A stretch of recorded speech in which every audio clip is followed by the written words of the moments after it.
നിരന്തരമുള്ള കാട്ടാനശല്യം മൂലം വിറങ്ങലിച്ചിരിക്കുകയാണ് ഒരു ഗ്രാമം.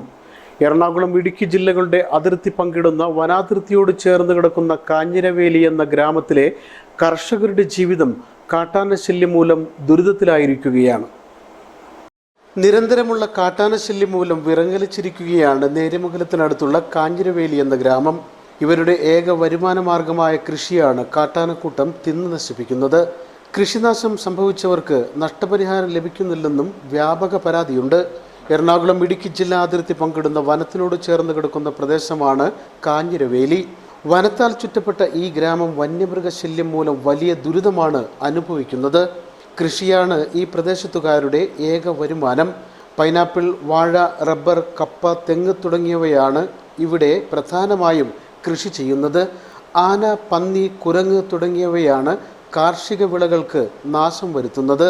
കൃഷിനാശം സംഭവിച്ചവർക്ക് നഷ്ടപരിഹാരം ലഭിക്കാത്തതും പ്രദേശവാസികൾക്ക് ഇരുട്ടടിയായി. കിഴക്കിനടുത്ത് കുര്യാക്കോസിന്റെ 3.5 ഏക്കറിലെ കൃഷി ആന നശിപ്പിച്ചിട്ട് 1,45,550 രൂപ നഷ്ടം കണക്കാക്കി കൃഷിഭവൻ സർട്ടിഫിക്കറ്റ് നൽകിയെങ്കിലും വനം വകുപ്പ് 7,110 രൂപ മാത്രമാണ് നഷ്ടപരിഹാരമായി അനുവദിച്ചതെന്ന് കുര്യാക്കോസ് പറഞ്ഞു. കൃഷി കൊണ്ട് മാത്രമാണ് ഞാൻ ജീവിക്കുന്നത്.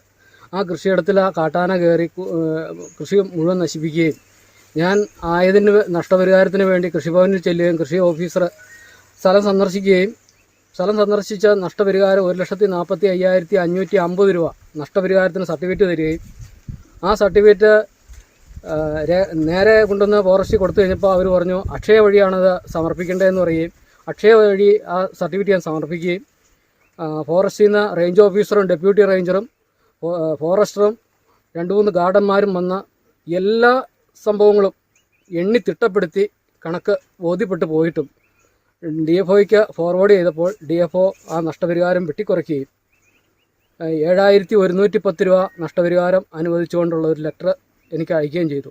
എൻ്റെ കൊച്ച് ഉന്നത വിദ്യാഭ്യാസത്തിന് +2 ഫുൾ A+ കൂടി പാസ്സായപ്പോൾ അതിനെ പഠിപ്പിക്കാൻ വേണ്ടിയിട്ടുള്ള ബുദ്ധിമുട്ടിലും എനിക്ക് എത്രയും പെട്ടെന്ന് ആ നഷ്ടപരിഹാരം അനുവദിച്ചു തരണമെന്ന താഴ്മയായിട്ട് ഞാനൊരു അപേക്ഷയും DFOയ്ക്ക് നൽകിയതാണ്. എന്നിട്ടും അദ്ദേഹം അത് ചെവിക്കൊള്ളാത്ത രീതിയിൽ ഒരു നഷ്ടപരിഹാരം 7,110 രൂപയാണ് എനിക്ക് തന്നത്. ഈ രീതിയിലാണെങ്കിൽ ഞങ്ങളെപ്പോലെയുള്ള അനേകം കൃഷിക്കാർ ഈ കാഞ്ഞിരവേലി പ്രദേശത്തുണ്ട്. അവരെല്ലാവരും ആത്മഹത്യ ചെയ്യില്ലാണ്ട് വേറെ യാതൊരു മാർഗവുമില്ല. വന്യമൃഗശല്യവും സർക്കാർ അനാസ്ഥയും തുടർന്നാൽ കർഷകരെ കൂട്ട ആത്മഹത്യയിലേക്ക് നയിക്കാൻ അത് കാരണമാകുമെന്ന് കർഷകർ പറയുന്നു.